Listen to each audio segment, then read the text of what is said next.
যে ডলফিন দেখো জঙ্গলের মতন, না জঙ্গলের মতন। কিরে সারাক্ষণ পাগলের মতন হাত দিয়ে ফুটবল খেলিস কেন? সামনে তো ফুটবল খেলা, এই জন্য হাত দিয়ে একটু প্র্যাকটিস করতি, যদি একটা গোল দিতে পারি। পাগল নাকি, হাত দিয়ে কেউ ফুটবল খেলে?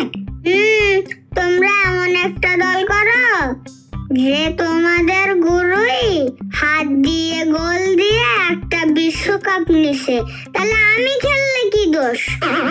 এই যে তোর জন্য 7 আপ নিয়ে আসছি, খাবি নাকি? আম্মু দেখো আবার 7 আপ